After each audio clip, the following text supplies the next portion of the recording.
इस कहानी की शुरुआत होती है फ्यूचर यानी कुछ वक्त आगे से, जहाँ दुनिया काफी बदल गई थी। इंसानों ने अपने अंदर कुछ ऐसे बदलाव कर लिए थे जिनसे वो लंबी उम्र जी सके। और सिर्फ इतना ही नहीं, बल्कि जमीन पर एक ऐसा इलाका था जहाँ एक दरवाजा ऐसा था जिसके जरिए दूसरी दुनिया के एलियंस भी हमारी दुनिया में आ चुके थे। क्योंकि जिन सियारों पर वो रहते थे वो अब नहीं रहे, शायद वो खत्म हो चुके थे। उनके आने से इंसानों ने बहुत सारी इन्वेंशन की, यानी बहुत सारी चीजें इजाद की। अब इस तरह से एलियंस और इंसान एक साथ रह रहे थे, मगर एलियंस को रहने के लिए कुछ रूल्स को मानना पड़ता है, और अगर वो नहीं मानते थे तो उन्हें सजा दी जाती। अब कुछ दिन बाद हम देखते हैं कि काफी बड़ा पिरामिड इस शहर के ऊपर अचानक से कहीं से आके खड़ा हो जाता है। लेकिन इंसान इसे ज्यादा सीरियस नहीं लेते, क्योंकि वो तो पहले ही एलियंस और उनकी टेक्नोलॉजी से रूबरू हो चुके थे। इसीलिए ये भी उन्हें एलियंस की ही कोई चीज लगती है। यही वजह है कि काफी दिन हो गए थे मगर इंसान उसके करीब तक नहीं गए। अब जो जमीन पर वो अजीब सा दरवाजा था, इन्हें जहाँ से एलियंस आते थे, उसका एक मसला था। वहाँ से एलियंस सिर्फ आ सकते थे, वापस नहीं जा सकते थे। इंसानों ने एलियंस को उस रास्ते के जरिए वापस भेजने की काफी कोशिश की, मगर जैसे कोई उसके अंदर जाता वो फौरन ही मर जाता। तो एक वजह ये भी थी कि एलियंस अब हमारी इस दुनिया में रहने लगे। तो इसके बाद हम एक स्पेसशिप को देखते हैं जिसमें कुछ एलियंस और ऐसे इंसानों को ले जाया जा रहा था जिनके अंदर बहुत सारे बदलाव कर दिए गए थे। इन्हीं में हम एक लड़की को देखते हैं जिसका नाम जिल होता है। उसके जिस्म को भी बदला गया था, तो वो पूरी तरह से इंसान नहीं थी और वो जाना नहीं चाह रही थी। इसीलिए वो वहाँ गार्ड्स पर हमला करके उन्हें मारने लगती है। तब उसे पकड़कर फौरन ही उसके मुंह और सर पर एक लोहे की डिवाइस लगा दी जाती है ताकि वो किसी को नुकसान न पहुँचा दे। इसके बाद ये स्पेसशिप जमीन पर लाई जाती है। मतलब इस शिप में जितने भी लोग थे वो किसी और सैयारे से थे, इस दुनिया के नहीं थे। फौरन ही बाद हम देखते हैं उसी पिरामिड को जो दरअसल मिस्र के देवताओं यानी गॉड्स का था। इसी पिरामिड में हम हॉरस गॉड को देखते हैं जिसे जन्नत का देवता भी कहा जाता है। अब किसी जैसे बाकी देवताओं ने उसे जन्नत से निकाल दिया और उसका अमर होना भी खत्म कर दिया। मतलब जहाँ पहले वो अमर होकर हमेशा जिंदा रहने वाला था, अब वो मर सकता था। लेकिन उसके पास ताकतें थी और सब कुछ ठीक करने के लिए उसे 7 दिन का वक्त दिया जाता है। मतलब अपना अमर दोबारा पाने के लिए उसे जमीन पर रहने वाले एक आदमी के अंदर समा कर एक औरत से शादी करनी होगी और उनका जो बच्चा पैदा होगा वो दरअसल हॉरस का दूसरा जन्म होगा। ऐसा होते ही उसका अमर होना उसे वापस मिल जाएगा और जिस गलती की वजह से उसे निकाला गया था उसके लिए भी उसे माफ कर दिया जाएगा। तो अब हॉरस को ऐसे आदमी की तलाश थी जिसके अंदर वो समाकर अपना ये काम निकलवा सके, मगर ये इतना आसान नहीं था क्योंकि हॉरस काफी ताकतवर था। इसीलिए हर कोई उसकी ताकत को बर्दाश्त नहीं कर सकता था। वक्त उसके पास काफी कम भी था। अगर उसने ऐसा ना किया तो उसका वजूद मिट जाए। तो वो गोल्डन ताबूत से बाहर आकर ऐसे इंसान की तलाश में निकल जाता है जिसके लिए वो उस पिरामिड से बाहर निकलता है दीवार के जरिए। क्योंकि ये हॉरस देवता है तो ये दीवारों के आर पार जा सकता है। इसी वक्त इंसानों के 2 हेलीकॉप्टर्स यहाँ पर आते हैं जो हॉरस जैसी अजीब चीज देखकर काफी हैरान रह जाते हैं, मगर हॉरस अपनी ताकत से उन दोनों हेलीकॉप्टर्स को एक दूसरे के साथ टकराकर तबाह कर देता है और कहता है, मेरे इंसानी बच्चों, मैं वापिस आ गया। ये कहते ही वो उस पिरामिड से छलांग लगा देता है। हवा में आते ही वो एक काफी बड़े परिंदे में बदल जाता है। अब जिस लैब में जिल और बाकी लोगों को लाया गया था वहाँ हम एक साइंटिस्ट को देखते हैं जो जिल की खास किस्म की खूबियों को देखकर उसमें दिलचस्पी लेने लगी थी, क्योंकि शिप में जिल ने बगैर छुए एक गार्ड को धक्का दिया था। साइंटिस्ट का साथी कहता है, आपको इजाजत है, अगर आप चाहो तो जिल को अपने साथ ले जा सकती हो, मगर बदले में मुझे उन सारे टेस्ट की डिटेल्स चाहिए जो तुम जिल पर करोगी। इसके अलावा जिल को कैद में नहीं रखा जाएगा, उसे हर जगह पर आने जाने की आजादी होगी। अब यहाँ जिल को अपनी पिछली जिंदगी के बारे में कुछ भी याद नहीं था। वो साइंटिस्ट जिल को बताते हैं कि तुम्हारे जिस्म के अंदर वाले हिस्से काफी मजबूत और ताकतवर हैं, लेकिन हैरत है तुम्हारा जिस्म नया नया सा लग रहा है जैसे इसे कुछ वक्त पहले ही बनाया हो। मगर जिल को तो इस बारे में भी कुछ याद नहीं था।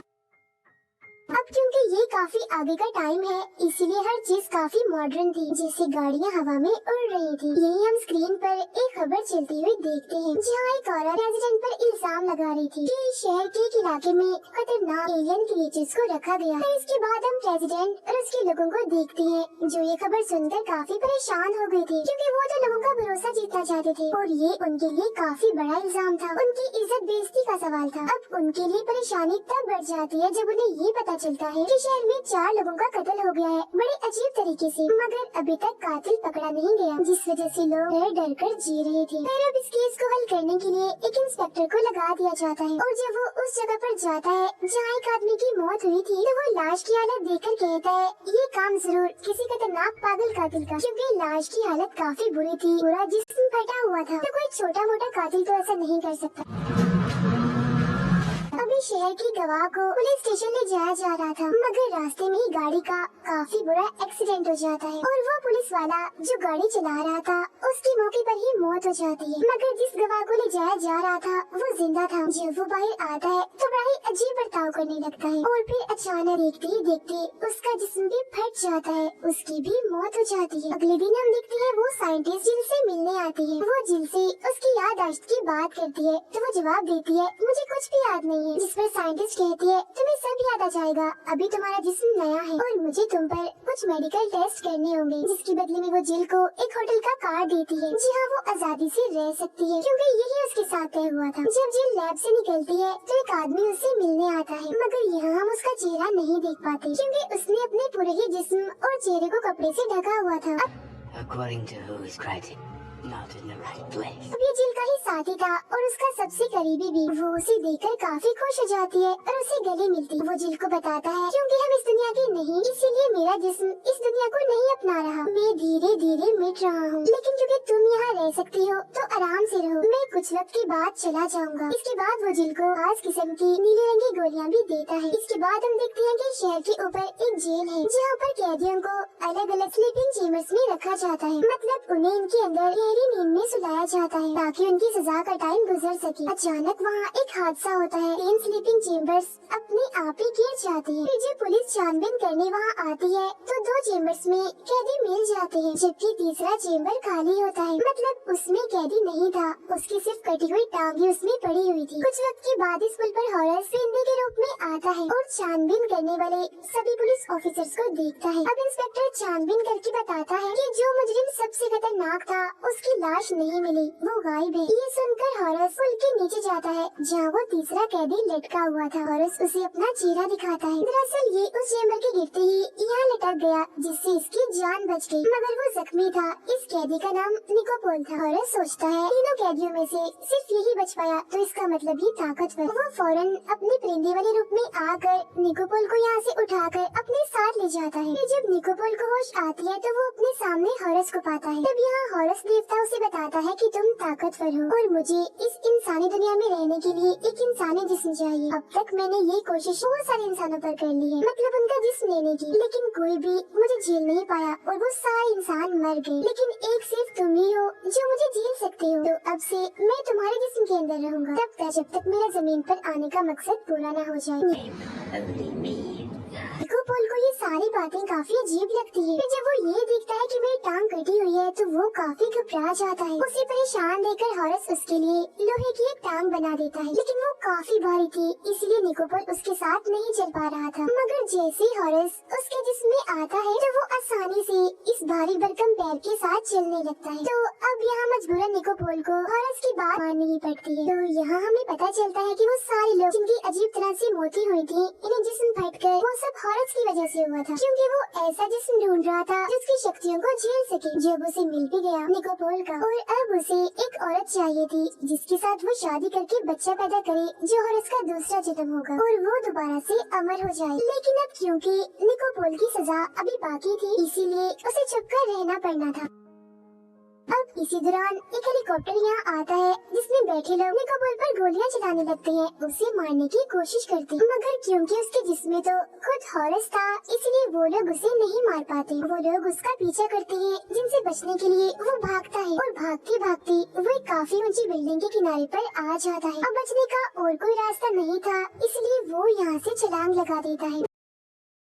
जहाँ शुरू में उसे ऐसा लगता है कि अब मैं नहीं बचूंगा, मगर जल्दी उसके पर निकल आते हैं और हॉरस उसे उड़ाकर ले जाता है। अब निकोपोल पर ये हमला प्रेसिडेंट के लोगों ने किया था, क्योंकि प्रेसिडेंट और उसके डैड ने एलियंस पर काफी खतरनाक एक्सपेरिमेंट्स किए थे, लेकिन क्योंकि ये राज निकोपोल जानता था, इसीलिए प्रेसिडेंट उसे अपने रास्ते से हटाना चाहता था, उसे मरवा कर। इसके बाद हम जिल को होटल में देखते हैं, जो बहुत सारा खाना लाई होती है और उसे बड़ी ही अजीब तरह से जानवरों की तरह खाने लगती है। और इसके बाद हॉरस देवता निकोपोल को अपना सारा मकसद बताता है और ये भी कि अब मुझे एक खास औरत को ढूंढना है। फिर वो दोनों एक बार में जाते हैं, जहाँ जिल भी। वो दोनों बातें करते हैं, जिस बीच निकोपोल को जिल काफी पसंद आ जाती है। तभी हॉरस उसे बताता है कि यही वो औरत है जिससे तुम शादी करोगे और ये दूसरे हॉरस को पैदा करे। अब निकोपोल उसे और बातें करने लगता है, जहाँ पहले तो वो ध्यान नहीं देती, मगर अब क्योंकि उसे भी इसी दुनिया में रहना था, इसलिए वो भी उससे बातें करने लगती है और एक साथ टाइम गुजारने के लिए वो होटल के कमरे में जाते हैं। पूरी रात एक साथ गुजारने के बाद सुबह हो जाती है, जहाँ जिल खुद को अपने बेड पर पाती है। इतनी ही देर में होटल का मैनेजर आता है, जो जिल के कमरे की तलाशी लेने लगता है। अजीब ये था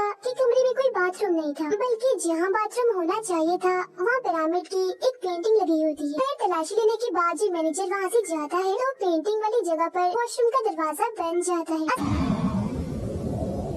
असल में ये हॉरस का ही जादू था, ताकि वो लोग पकड़े न जाएं। जिल वॉशरूम में आती है तो वहाँ निकोपोल को देखती है। कल रात जो हुआ उसके लिए वो निकोपोल पर गुस्सा करती है और उसे मारने की धमकी देती है, जिस पर वो उसे समझाता है कि देखो जो हुआ उसमें मेरा कोई दोष नहीं है, मेरा जिस्म किसी और के कंट्रोल में है। इसी के साथ ही वो अपना सांस बंद कर लेता है। उसे देख वो काफी घबरा जाती है और यहाँ से चली जाती है। उसके जाते ही निकोपोल सांस लेता है, जहाँ उसकी और हॉरस की बात होती है। निकोपोल उससे नाराज होता है कि तुमने जिल के साथ अच्छा नहीं किया और वो मुझे कसूरवार समझ रही है, मगर हॉरस उसकी बातों पर ध्यान नहीं देता क्योंकि उसके पास टाइम कम था। अब यही हमें पता चलता है कि कल रात जब जिल और निकोपोल बार में थे तो वहाँ एक जासूस उन पर नजर रख रहा था, जिसकी एक आंख निकली थी। उसकी जगह कैमरा लगा हुआ था जिससे वो रिकॉर्डिंग करता था। तो जब वो गाड़ी में बैठा था तो एक एलियन क्रिएचर वहाँ आकर उस पर हमला कर देता है और उसकी वो आंख निकाल देता है। अब ये एलियन क्रिएचर और कोई नहीं बल्कि वही है जो प्रेसिडेंट ने गैर कानूनी तौर पर रखे हुए हैं, जिसके बारे में औरत ने खबरों में कहा भी था। साइंटिस्ट के पास जिल का जो लिक्विड सैंपल था वो उसे एलियन क्रिएचर को पिला देते हैं, जिसकी मदद से वो जिल को ढूंढ सकेगा और आखिरकार उसका काम तमाम कर देगा। उधर निकोपोल हॉरस को इनकार कर देता है कि मैं तुम्हें मजीद अपने जिस्म में रहने की इजाजत नहीं दे सकता। जिसमें हॉरस उसे डरा देता है कि मत भूलो तुम्हारी टांग नहीं है, अगर मैं ना रहा तो तुम कभी भी उस लोहे की टांग के साथ चल नहीं पाओगे। मगर अब क्योंकि हॉरस एक देवता है और निकोपोल इंसान, तो इधर हॉरस उसे अपनी ताकत दिखाता है, उसे मार कर और कहता है मैं तुम्हें चुटकियों में ही खत्म कर सकता हूँ। अब देवता के सामने निकोपोल कमजोर था, इसीलिए मजीद वो कुछ नहीं कहता। जिल एक लाइब्रेरी में जाती है जहाँ वो इंसानों के बारे में काफी कुछ जान लेती है, जो जानकर उसे काफी अच्छा लगता है, क्योंकि वो शुरू से इंसान नहीं थी बल्कि वो एनर्जी से बनी थी। मगर अब क्योंकि वो इंसान है तो उसे अच्छा लग रहा था। इंसानों के बारे में जानते ही उसे काफी कुछ महसूस होने लगता है। जब वो वापिस आ रही थी तो कोई उसे अगवा कर लेता है और उसके मुंह पर कोई लोहे वाली डिवाइस लगा देता है। फिर वो अपने सामने उसी एलियन क्रिएचर को देखती है जिसे जिल को ढूंढना था, मगर इससे पहले वो इसे मारता एक वक्त पर यहाँ हॉरस पहुँच जाता है। वो यहाँ पर सारे लोगों को मारकर जिल को बचा लेता है। वो अपने परिंदे वाले रूप में ही था, इसलिए जिल को उड़ाकर होटल के उसी कमरे में ले आता। यहाँ निकोपोल भी था। तो अब जिल समझ जाती है कि इसने मेरे साथ जो भी किया वो जानबूझकर नहीं किया, बल्कि सच में इसे कोई और ही कंट्रोल कर रहा है, जो जानकर दोनों ही एक दूसरे से काफी अच्छे से बात करते हैं। फिर अगली सुबह जिल जब अपनी उसी साथी से मिलती है जिसका चेहरा ढका हुआ था, तो वो उसे कहता है कि अब मेरा वजूद काफी हद तक खत्म हो गया है, तुम आखिरी बार मुझसे लाजमी मिल लेना, जिसके बाद मैं हमेशा के लिए चला जाऊंगा। प्रेसिडेंट एक और एलियन क्रिएचर को जिल को मारने के लिए भेजता है। फिर जब जिल और निकोपोल एक साथ होटल में थे तो वो एलियन क्रिएचर यहाँ आकर हमला कर देता है, मगर तभी यहाँ जिल का साथी अपनी उड़ने वाली गाड़ी लेकर आता है और दोनों को यहाँ से ले जाता है। वो एलियन क्रिएचर इनका पीछा करने लगता है, मगर उसका हाथ उखड़ जाता है। फिर जब ये तीनों एक अलग सी जगह पर आते हैं तो जिल का साथी उसे गोली देता है और कहता है कि इसे खाने से तुम्हारी याददाश्त मिट जाएगी, जिसके बाद तुम पूरी तरह से इंसान बन जाओ। अब जैसे ही जिल वो गोली खाती है तो फौरन ही उसका साथी भी खत्म हो जाता है। इतनी ही देर में वो एलियन क्रिएचर जो काफी खतरनाक था दोबारा से इन्हें मारने आता है। तो तब निकोपोल हॉरस से मदद मांगता है। अब जैसे हॉरस इधर आता है तो वो एक ही बार में उस एलियन क्रिएचर को खत्म कर देता, जिसके बाद अब हॉरस यहाँ से जाने लगता है। मगर वो जाते जाते निकोपोल को ऐसी शक्ति देकर जाता है जिससे वो हॉरस के बगैर भी उस लोहे की टांग का वजन झेल सके। इसके बाद वो जिन से कहता है, तुम्हारे पास मेरी एक खास अमानत है, उसकी हिफाजत करना, यानी कि उसका दूसरा जन्म जो भी पैदा हो। उधर प्रेसिडेंट अपने साथियों के साथ उस पिरामिड के पास जाता है ताकि वो इसके यहाँ आने का मकसद जान सके। मगर जैसे प्रेसिडेंट उसे हाथ लगाता है तो फौरन ही उसके अंदर जाकर गायब हो जाता है, जिसकी फौरन ही बाद हम उसकी लाश को गिरता हुआ देखते हैं। अब जब जिल और निकोपोल सबके सामने आते हैं तो निकोपोल को गिरफ्तार कर लिया जाता है क्योंकि उसकी अभी 1 साल की सजा बाकी थी। दिखाया जाता है कि जिल अब पूरी तरह से इंसान बन गई है। इसके बाद कहानी आती है 1 साल आगे, जहाँ निकोपोल की सजा खत्म हो गई थी। वो जिल से छूट चुका है। वो जिल से मिलने जाता है जहाँ दोनों एक दूसरे से काफी अच्छे से मिलते हैं। वो जिल के पास ही नीले बालों वाले एक छोटे से बच्चे को देखता है जो और कोई नहीं बल्कि हॉरस का दूसरा जन्म। दोनों बातें करने लगते हैं जहाँ हम देखते हैं कि वो पिरामिड भी अब गायब हो गया। इसके बाद हमें आसमान का सीन दिखाया जाता है जहाँ हॉरस देवता का आखिरी वक्त चल रहा था, जिसके बाद जिल का वो बच्चा हॉरस का रूप लेगा, मतलब कि उसका दूसरा जन्म बनकर। इसी के साथ ये फिल्म यहीं पर खत्म हो जाती है।